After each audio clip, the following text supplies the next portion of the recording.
ओम पवित्रः पवित्रो वा सर्वावस्थां गतो विवाह्य स्मृत पुंडरीकाक्ष साभाया भिन्द्रेशुति हाथों लीजिए हस्त प्रक्षालनं महा ओम अच्युताय नमः केशवाय नमः माधवाय नमः पीत्वा जले ओम ऋषिकेशाय नमः फिर से हाथ धो लीजिए पुनः हस्तो प्रक्षाल्यतां महा ओम सर्वेभ्यो देवेभ्यो नमः आदित्याय वसुरुद्रा विश्वे देवा मृगगणातिलकान्ते प्रेमन्तु धर्म कामार्थ सिद्ध्यते आयु कामयश कामा मनः काम तथैव च आयन्तु धन कामस्तु सर्वे कामा भवन्तु ते भक्तेन दीक्षामाप्नोति दीक्षामाप्नोति दक्षिणां शुभामाप्नोति श्रद्धया सत्यमाप्यते ये नमः ओम स्वस्ति न इन्द्रो वृद्धश्रवाः स्वस्ति नः पूषा विश्ववेदाः स्वस्ति नस्तार्क्ष्यो अरिष्टनेमिः स्वस्ति नो बृहस्पतिर्दधातु ओम पायः पृथिव्यां पायः अवोखादीषु पायो दिव्यान्तरिक्षे पायो यया सर्वमिदं व्याप्तं जगत्स्थावरजङ्गमं तां धेनुं शिरसा वन्दे भूतभव्यस्य मातरम् मातु पिता गुरु गणपति शारद शिवा समेत शंभु सुख नारद शिवा समेत शंभु सुख नारद चरण बंदे बिनवऊ भव काहो देहु राम पद नेहु निभाहो बंदौ राम लखन बदेहि यह तुलसी के परम सनेही ये तुलसी के परम सनेही। परम मंगलमयी अकारण करुणा वर्णालय भगवान की साक्षात स्वरूपा गौ माता का ध्यान करते हुए सभी देवी देवताओं को प्रणाम करते हुए आज इस कथा ज्ञान यज्ञ में आए हुए सभी सज्जनों को सिया राममय सब जग जानी के आधार पर सीताराम की प्रतिमूर्ति जानते हुए प्रणाम करते हुए सबको सूचित करते हैं कि आज बड़े सौभाग्य से ये दिव्य ज्ञान गंगा में गोता लगाने का जो अवसर हमें प्राप्त हुआ है। लेकिन आज हरीश सिंगला जी के जन्मदिन के अवसर पर इनकी विशेष जो इच्छा थी कि मेरे जन्मदिन के दिन गाय माता का पूजन मेरे हाथ से होना चाहिए। इस हर महीने के पहले इतवार को शिव शंकर फैन क्लब की ओर से इस कथा का आयोजन कराया जाता है। इस कथा को कोई भी व्यक्ति अपने घर पर करवा सकता है और अपनी शंकाओं का समाधान भी करवा सकता है। इसमें किसी प्रकार का कोई शुल्क शिव शंकर फैन क्लब की ओर से नहीं लिया जाता है। केवल प्रसाद की व्यवस्था और कथा की व्यवस्था परिवार की ओर से की जाती है। और आप इस शिव शंकर फैन क्लब के मासिक सदस्य भी गौरव वर्मा जी को संपर्क करके बन सकते हैं, जो बहुत ही अच्छा कार्य गौ माता के निमित्त इस क्लब द्वारा किया जाता है। ये बहुत ही सराहनीय है और गौ माता की सेवा करते हुए इनके ऊपर भगवान का आशीर्वाद बना रहे, गौ माता की कृपा दृष्टि बनी रहे। श्री हरीश सिंगला जी के माध्यम से जिनका आज जन्मदिन भी है और ये अपने जन्मदिन पर गौ माता की दिव्य कथा सुनते हुए इस जन्मदिन को व्यतीत करना चाहते हैं और गौ माता के विषय में जो ज्ञान की बातें हैं वो जन साधारण तक पहुंचाने हेतु उन्होंने इस कथा का आयोजन आप सबके बीच में करवाया है। सबसे पहले हरीश सिंगला जी को उनके जन्मदिन की बहुत बहुत बधाई और भगवान से अनुरोध करते हैं कि भगवान इनके ऊपर अपना वरद हस्त बनाए रखें और जो इनका लक्ष्य है, जो देश में धर्म का प्रचार प्रसार करना इनका लक्ष्य है, उस लक्ष्य की पूर्ति हेतु भगवान का आशीर्वाद इनके ऊपर हमेशा बना रहे और अपने कार्य में ये हमेशा अग्रसर रहें, उन्नति को प्राप्त हों। अब कथा की ओर बढ़ते हैं। कथा शुरू करने से पहले हम भगवान से प्रार्थना करते हैं कि कथा में आए हुए सभी श्रोताओं का मंगल हो, सभी अपने मन में भगवान के सत्य स्वरूप को प्रकट कर पाए पाएं और भगवान के सत्य स्वरूप को जानने के बाद अपने कर्म को सत्कर्मों में परिवर्तित कर पाए, यही भगवान से हम प्रार्थना करते हैं। कथा कई प्रकार से होती है, कई जगहों पर होती है, लेकिन उस कथा को सुनते हुए भी हम कथा को जान नहीं पाते, भगवान के रूप को पहचान नहीं पाते। आज हमारे देश की विडंबना है कि गाय के बारे में हमारी सभी पीढ़ियों को पता था, जितनी भी हमारी पुरानी पीढ़ियां थी सबको गाय के महत्व का पता था, लेकिन आज हम उस महत्व को भूल चुके हैं। जगह जगह गौ कथाएं हो रही हैं, लेकिन फिर भी कुछ गिनती के लोग हैं जो गाय के महत्व को दिल से जानते हैं। बाकी सिर्फ एक दूसरे की देखा देखी गाय को नमस्कार कर देते हैं, लेकिन गाय के बारे में पूरी तरह से जान नहीं पाते।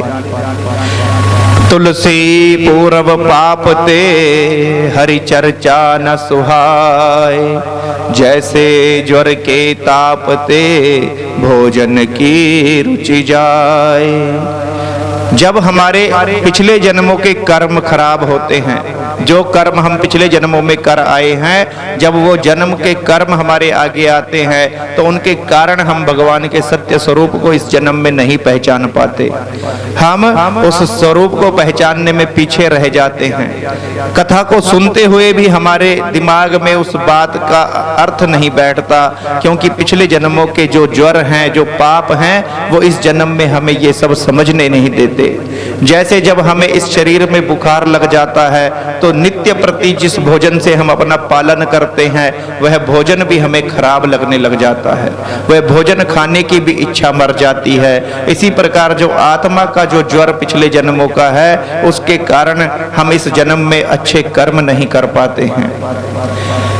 हर व्यक्ति कहता है कि मेरे अपने निजी कुछ काम ऐसे हैं जिनके कारण मैं सामाजिक कार्यों को नहीं कर पाता हूँ, मैं अपनी निजी परेशानियों से घिरा हुआ हूँ। अपने समाज के प्रति कर्तव्यों को मैं तब देखूंगा जब मैं अपने घर की परेशानियों को दूर कर सकूंगा। हर व्यक्ति अपने घर में दुख देखता है और दूसरे के घर में सुख देखता है कि वह व्यक्ति सुखी है और मैं दुखी हूं। लेकिन शास्त्र कहते हैं कि दीन कहे धनवान सुखी, धनवान कहे सुख राजा को भारी, राजा कहे महाराजा सुखी, महाराजा कहे सुख इंद्र को भारी, इंद्र कहे सुख चतुरानन को, ब्रह्मा कहे सुख विष्णु को भारी, तुलसीदास विचार कहे बिनु हरि भजन सब जीव दुखारी, बिनु हरि भजन सब जीव दुखारी। जो गरीब व्यक्ति है वह धनवान व्यक्ति के घर में सुख देखता है। गरीब कहता है कि मैं दुखी हूं और जो धनवान है वह सुख से रहता है। लेकिन जब धनवान से पूछा जाता है तो वह कहता है कि सुख तो राजा के पास है, मेरे पास भी सुख नहीं है। तो जब राजा से पूछा जाता है, राजा कहता है कि महाराजा के पास सुख है, मैं तो दुखों से घिरा हुआ हूँ। महाराजा से पूछा जाए तो वह कहता है कि सुख तो केवल इंद्र के पास है, जिसके पास देवलोक का राज्य है, मैं तो दुखों से घिरा हुआ हूँ। जब इंद्र से पूछा जाता है तो इंद्र भी परेशान है। इंद्र कहता है कि मुझे तो अपनी गद्दी की चिंता लगी रहती है, मैं भी दुखी हूँ, सुख तो केवल ब्रह्मा जी के पास है। ब्रह्मा जी से पूछा जाता है तो वे विष्णु जी को सुखी देखते हैं। इस संसार में, ब्रह्मांड में, त्रिलोकी में एक दूसरे में ही सुख नजर आता है, अपने आप को सभी दुखी ही देखते हैं। जिसे परिश्रम करना पड़ता है वह दुखी ही नजर आता है। लेकिन तुलसीदास जी जैसे विद्वानों ने विचार किया है कि जो व्यक्ति हरि नाम का आश्रय ले लेता है, भगवान के नाम के साथ चलता है, वह दुखों को भूल जाता है। उसके जीवन में दुख आता भी है तो वह हर्ष से स्वीकार करता है। वह जानता है कि सुख और दुख दोनों आते जाते रहेंगे। जिस प्रकार सुख आकर के चला गया उसी प्रकार दुख भी आकर के जाएगा। इसलिए दुख से कभी डरा नहीं करते और उस दुख को हर्ष से स्वीकार करके उस समय को भी ऐसे ही व्यतीत कर देते हैं और फिर अपने जीवन को हर्ष पूर्वक जीने के बाद बैकुंठ की ओर धाम बना लेते हैं। अपनी कथा के मूल विषय में आते हैं कि गौ माता की पूजा क्यों करनी चाहिए, गौ माता को माता किसने कहा, किस शास्त्र में गौ माता के बारे में क्या कहा गया है। अलग अलग शास्त्रों का अलग अलग मंतव्य आज हम आपके सामने रखने जा रहे हैं। सबसे पहले गौ माता के विषय में जानने के लिए हम देखते हैं कि जो अवतार भगवान ने लिए उन अवतारों का उद्देश्य क्या था। सबसे पहले हम राम अवतार के विषय में जानते हैं कि विप्रधेनु सुर संत हित लीन मनुज अवतार, कि विप्रधेनु सुर संत हित। भगवान राम इस धराधाम पर आए तो धेनु के लिए आए, गाय के लिए आए, गाय को संकट से छुड़ाने के लिए। गाय अर्थात धर्म, धर्म को ही गाय का पर्यायवाची कहा गया है। धर्म को संकट से छुड़ाने के लिए भगवान राम इस धराधाम पर आते हैं। और कृष्ण जी आए तो वो भी धेनु के लिए आए। उनका नाम भी गोविंद और गोपाल था। गौ की रक्षा करने के लिए भगवान कृष्ण ने अवतार लिया। आप देखते हैं कि गोवर्धन पर्वत की पूजा भगवान शुरू करवा देते हैं, लेकिन इंद्र की पूजा बंद करवा देते हैं। इसका सीधा कारण था कि गोवर्धन, जिस पर्वत का नाम है गोवर्धन, कि गाय का वर्धन जिस पर्वत के कारण होता है, इस पर्वत के ऊपर गाय के चरने के लिए पर्याप्त भूमि है। इस पर्वत के कारण गोवंश को वृद्धि होती है, गाय को फायदा मिलता है। तो उस पर्वत को भगवान ने पूजन के तुल्य बताया है कि गोचर भूमि को जितना बढ़ाया जाएगा पृथ्वी से पाप उतना कम होता जाएगा। गोवर्धन की पूजा शुरू करवा दी और इंद्र का अभिमान दूर कर दिया। जैसे ही इंद्र का अभिमान टूटता है तो इंद्र भगवान से क्षमा याचना करने आते हैं, माफी मांगने आते हैं कि मुझसे भूल हो गई। लेकिन जब इंद्र क्षमा मांगने आए तो किसको साथ लेकर के आए? अपने आगे कामधेनु गाय को लेकर तब भगवान से क्षमा याचना की, क्योंकि इंद्र को पता है कि जब कामधेनु गाय को लेकर जाऊंगा तो भगवान स्वतः ही मुझे क्षमा कर देंगे, भगवान दया भाव से मुझे तुरंत क्षमा कर देंगे। गाय के प्रति भगवान की लीलाएं आजीवन चली।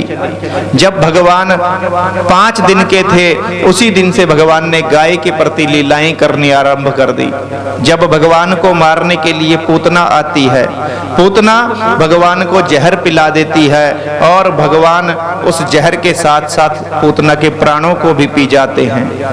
पूतना की देह जमीन पर गिरी पड़ी है और उस देह के ऊपर भगवान कृष्ण खेल रहे हैं। जैसे ही मैया यशोदा आती है, उसने अपने बेटे को एक राक्षसी के ऊपर खेलते हुए देखा तो मैया के मन में वहम हो जाता है कि मेरे बेटे को किसी प्रकार का रोग न लग जाए। इतनी भयंकर राक्षसी के ऊपर मेरा बेटा बैठा था।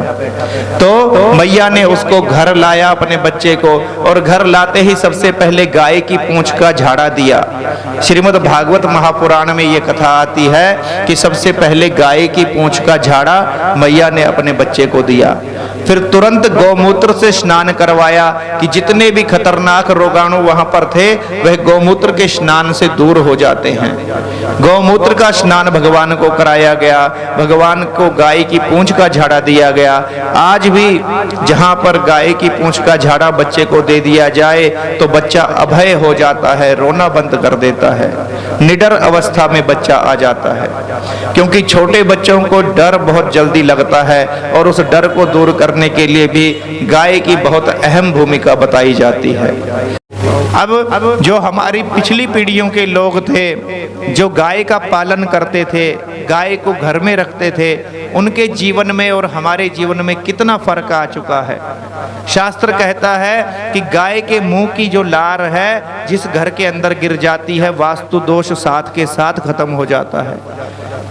जिस वक्त गाय लोगों के घर में थी उस वक्त लोग वास्तु दोष को जानते भी नहीं थे।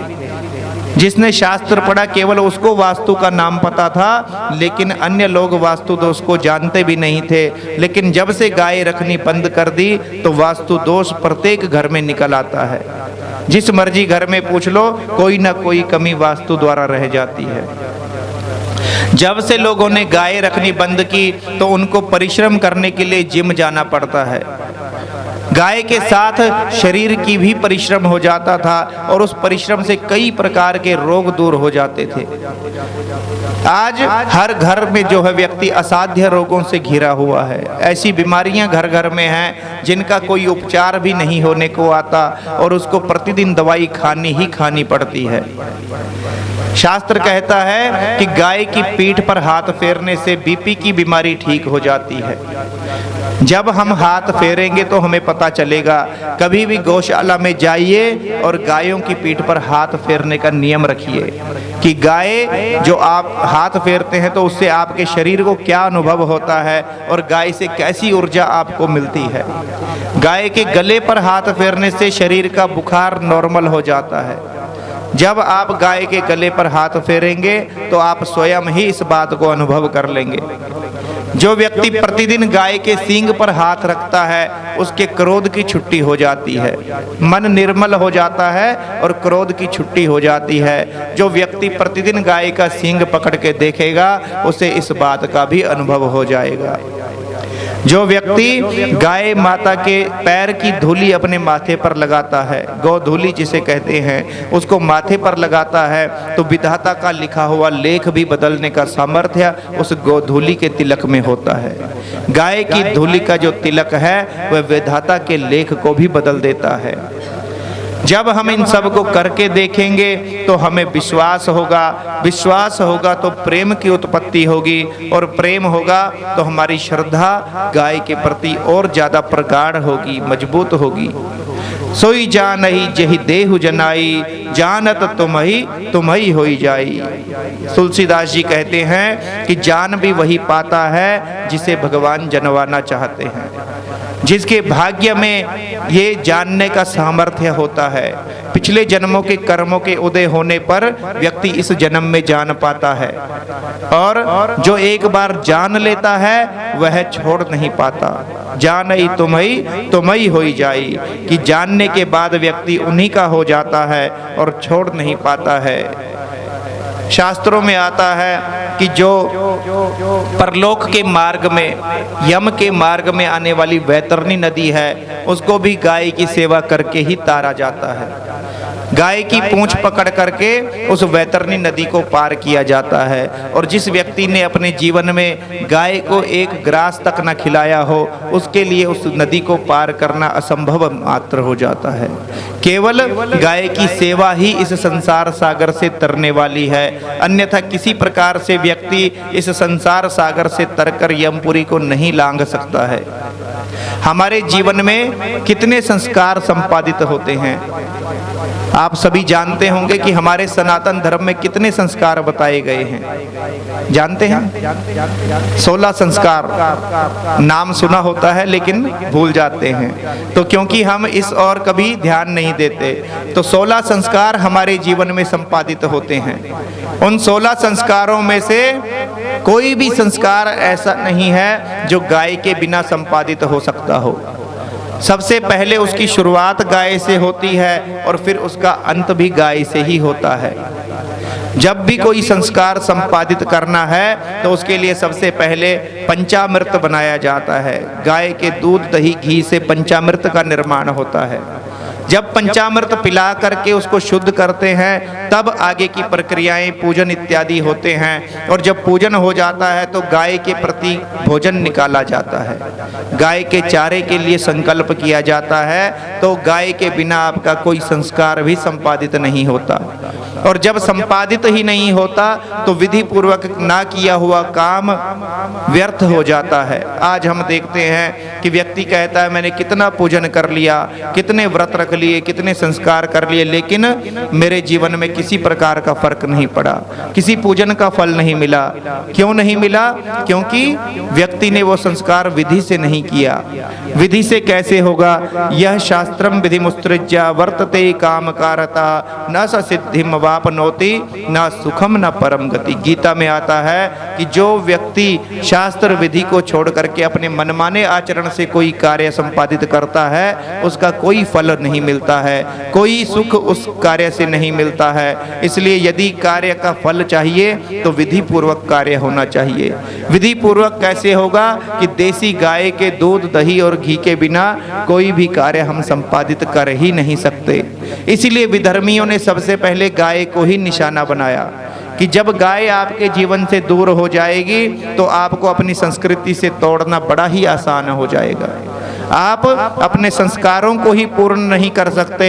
आपके देवता आज पूजन से वंचित हो जाते हैं। आप उन देवताओं को भली भांति पूज ही नहीं सकते, क्योंकि आप संस्कारों को संपादित नहीं कर पाते हैं। गाय आपके जीवन से कोसों दूर हो चुकी है। इसलिए सबसे पहले यदि आप कोई भी संस्कार पूर्ण विधि से करना चाहते हैं तो गाय की आपने जरूर महत्व को समझना है। और गाय के प्रति यदि कोई जिज्ञासा आपके मन में होती है या किसी और भी बात के प्रति, किसी संस्कार के प्रति, किसी पूजन के प्रति आपके मन में जिज्ञासा होती है तो जरूर उसके जानकार व्यक्ति से आपको पूछना चाहिए कि इसको कैसे किया जाता है, इसकी विधि क्या है। क्योंकि जब तक आप पूछोगे नहीं तब तक आपको कोई बताएगा नहीं। और आजकल लोग केवल YouTube से पूछ करके, YouTube से सर्च करके उसको देखते हैं तो किसी में कैसा बता दिया जाता है और किसी में कैसा बता दिया जाता है। तो उससे क्या होता है कि सारा संस्कार ही गड़बड़ हो जाता है। क्योंकि YouTube में एक स्थान विशेष से कोई व्यक्ति अपनी विधि बताता है तो आप देखोगे कि 4-4 कोस में विधियां बदल जाती हैं। जो आपका पारिवारिक रिवाज चलता आ रहा है, राजस्थान में कुछ और होगा, उत्तराखंड में कुछ और होगा, पंजाब में कुछ और होगा, हरियाणा में कुछ और होगा। तो जब आप किसी के YouTube चैनल से वो चीज़ देखते हैं तो वो सारा का सारा ही बदल जाता है और आप अपने आप को भ्रम में डाल लेते हैं। इसलिए अपने आसपास के किसी विद्वान से जाकर के जरूर विधि निषेध का पता करना चाहिए। क्योंकि जब हम पूछते हैं तो उसी से हमें शंका का समाधान मिलता है। माता पार्वती ने प्रश्न किया और भगवान शंकर ने उनके जवाब दिए तो सीधे एक ग्रंथ की रचना हो गई। कौन से ग्रंथ की हुई? रामायण की। यह सब उमा शंभु संवादा, रामायण का ग्रंथ बन गया जब माता पार्वती ने प्रश्न किया और भगवान शंकर ने उनको उत्तर दिया। परीक्षित ने प्रश्न किए और सुखदेव जी ने उनके उत्तर दिए तो एक ग्रंथ की रचना हो गई, श्रीमद् भागवत महापुराण। केवल प्रश्न उत्तर पर ही सारे ज्ञान की आराधना रखी जाती है। सारा ज्ञान ही प्रश्न उत्तर से निकल करके आता है। अर्जुन के प्रश्न थे और भगवान कृष्ण ने उत्तर दिया तो श्रीमद् भगवत गीता ग्रंथ की रचना हो गई। एक एक ग्रंथ आप देखोगे, यहाँ तक कि सत्यनारायण की कथा भी आप पढ़ते हो तो उसमें भी आता है कि सूत जी से जो है शौनकादि ऋषियों ने प्रश्न किया। शौनकादि ऋषियों ने पूछा कि कलयुग में सबसे छोटा कोई उपाय बताइए जिससे व्यक्ति मोह माया से छूट जाए और वैकुंठ को प्राप्त करे। उसके आगे सूत जी ने भी वही बताया कि नारद जी ने यही प्रश्न एक बार भगवान विष्णु से किया था। नारद जी ने विष्णु से प्रश्न किया और शौनकादि ऋषियों ने सूत जी से प्रश्न किया। एक दूसरे से प्रश्न उत्तर करने के कारण ही ज्ञान का आदान प्रदान होता है। जब कोई प्रश्न करता है तो उसको उत्तर में सब प्रकार के ज्ञान मिल जाते हैं। नैमिषे निमिषेत्रे ऋषयः शौनकादया सत्रम स्वर्गाय लोकाय सहस्र सममासत। 1000 वर्ष का तप लेकर के नैमिषारण्य की पावन भूमि में शौनकादि ऋषियों ने व्रत लिया कि इस 1000 वर्ष के अंतर्गत हम अपनी सभी शंकाओं का समाधान करेंगे। वहां पर आए हुए सूत जी महाराज का परम आदर सत्कार किया गया। सूत जी महाराज को बिठाया गया और उनसे पूछा गया कि हे सूत जी, आप हमारी इन शंकाओं का समाधान कीजिए। सूत जी ने उन्हीं शंकाओं का समाधान करते हुए सब के सब प्रश्नों का उत्तर दे डाला और 18 पुराणों की रचना हो गई। 18 पुराण जो लिखे गए हैं सूत और शौनक के संवाद पर ही लिखे गए हैं।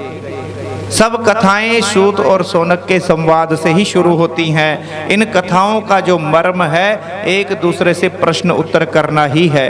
जब हम प्रश्न उत्तर करते हैं तभी हमें किसी प्रकार का ज्ञान मिलता है। एक होती है दृष्टि और एक होती है नजर। जब हम कुछ देखना चाहते हैं तो हमें नजर की जरूरत होती है, और जब हम किसी का दर्शन करना चाहते हैं तो हमें दृष्टि की जरूरत होती है। अपनी नजर को पीछे रखते हुए जब हम अपनी दृष्टि को आगे करते हैं, दिव्य चक्षुओं को खोलने का प्रयास करते हैं, तब जाकर हमें उस सत्य के स्वरूप के दर्शन हो पाते हैं। इसलिए उस सत्य के स्वरूप को जानने के लिए हमेशा निरंतर प्रश्न उत्तर करते रहिए। गाय का जो गोबर है उससे हम गोबर गणेश भी कहते हैं। गणेश का जो निर्माण मूलतः किया जाता है गोबर से किया जाता है। क्यों किया जाता है? क्योंकि जो माता पार्वती ने जब गणेश का निर्माण किया था तो अपने शरीर की मैल से किया था, और माता पार्वती के जो शरीर की मैल है उसके तुल्य पदार्थ इस पृथ्वी पर और कोई नहीं है। केवल गोबर जो गाय माता का वर है उस गोबर को ही उसके तुल्य कहा गया है। ये मल ना होकर मल नाशक है। इस गोबर से कई प्रकार के कीटाणु ध्वस्त हो जाते हैं, कई प्रकार की बीमारियां दूर होती हैं। इसलिए कहा गया है कि गोबर से ही गणेश की रचना होती है। शास्त्र कहता है कि गौमूत्र, गोबर और गाय का दूध ये इतना पवित्र है कि इनको अमृत तुल्य माना गया है। अमृत का संचार गाय के दूध में होता है। एक बार विवेकानंद जी से अमेरिका में रहने वाले भारतीयों ने प्रश्न किया कि हे ऋषिवर, आप बताइए कि दूध किसका सबसे अच्छा होता है। तो विवेकानंद जी कहते हैं कि दूध भैंस का सबसे अच्छा होता है। तो सभी भारतीय एकदम से हैरान हो गए कि ये तो भारत से आए महात्मा हैं, तो इनको जो है भैंस का दूध नहीं कहना चाहिए था, गाय का कहना चाहिए था। तो जैसे ही सबने प्रश्न किया दोबारा से कि आपने गाय का क्यों नहीं कहा, तो विवेकानंद जी कहते हैं कि आपने दूध पूछा था कि दूध किसका अच्छा होता है, तो दूध भैंस का ही अच्छा होता है। गाय के दूध को तो शास्त्रों अलग अलग जगह पर की जाती है। कभी किसी के घर में इसका आयोजन होता है तो कभी किसी के घर में आयोजन होता है। लेकिन आज हरीश सिंगला जी के जन्मदिन के अवसर पर इनकी विशेष जो इच्छा थी कि मेरे जन्मदिन के दिन गाय माता का पूजन मेरे हाथ से होना चाहिए, इसलिए रविवार को ना करके हमने इस बार सोमवार को ही इस कथा को कर दिया। हर महीने के पहले इतवार को शिव शंकर फैन क्लब की ओर से इस कथा का आयोजन कराया जाता है। इस कथा को कोई भी व्यक्ति अपने घर पर करवा सकता है और अपनी शंकाओं का समाधान भी करवा सकता है। इसमें किसी प्रकार का कोई शुल्क शिव शंकर फैन क्लब की ओर से नहीं लिया जाता है।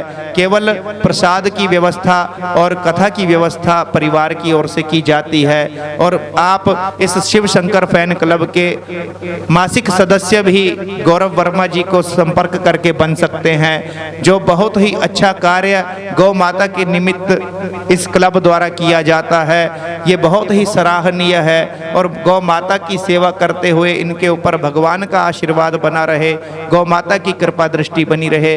भगवान का सुमिरन करने के लिए कई व्यक्ति कहते हैं कि भगवान का सुमिरन किस प्रकार करना चाहिए, तो शास्त्र कहता है कि भगवान का सुमिरन ऐसे करो जैसे कोई नशा करने वाला व्यक्ति नशे को याद करता है, जैसे कोई जुआरी जुए का स्मरण करता है, जैसे धन का लोभी व्यक्ति धन का स्मरण करता है, शिकारी अपने शिकार का ध्यान जैसे लगाता है, जैसे निशाना लगाने वाला व्यक्ति अपने निशाने का ध्यान लगाता है, जैसे थका हुआ व्यक्ति विश्राम के बारे में सोचता है, भूखा व्यक्ति अन्न के बारे में सोचता है। इतनी एकाग्रता हमारे हृदय में भगवान को सुमिरन करते हुए होनी चाहिए। जब हम सच्चे हृदय से भगवान को याद करते हैं तो भगवान की कृपा दृष्टि स्वतः ही हमारे ऊपर बन जाती है।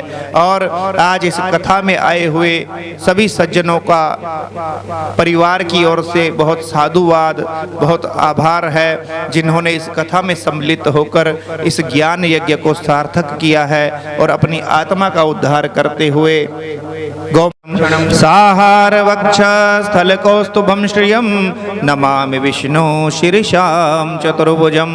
बोलो गौ माता की जय, बोलो विष्णु भगवान की जय।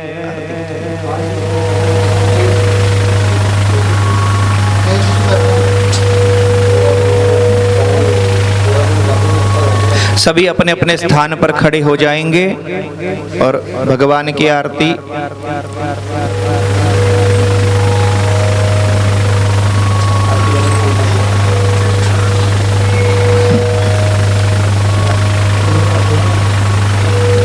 हरे स्वामी जया दीनानाथ हरे, भक्त जनों के संकट दास जनों के अवगुण बंसरी वाला दूर करे। हरि ओम जय जगदीश हरे, जो ध्यावे फल पावे दुख बिन से मन का।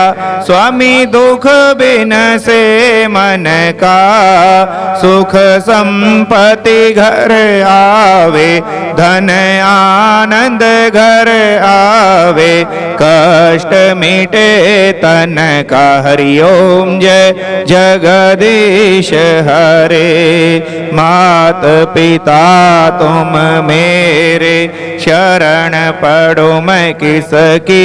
स्वामी शरण पड़ो मैं किसकी, तुम बिन और न दूजा, प्रभु बिन और न दूजा, आस करूं मैं जिसकी। हरि ओम जय जगदीश हरे, तुम पूर्ण परमात्मा तुम अंतरयामी।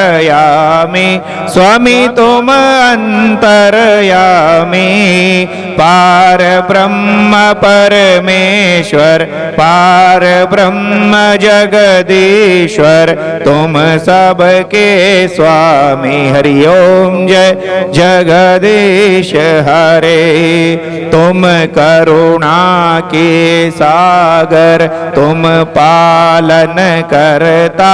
स्वामी तुम रक्षा करता, मैं मूरख खल कामी, मैं सेवक तुम स्वामी, कृपा करो भरता। हरि ओम जय जगदीश हरे, तुम हो एक अगोचर सबके प्राणपति। स्वामी सबके रक्षपति, किस विधि मिला हूँ दयामय, किस विधि मिला हूँ कृपामय, तुमको मैं कुमति। हरि ओम जय जगदीश हरे।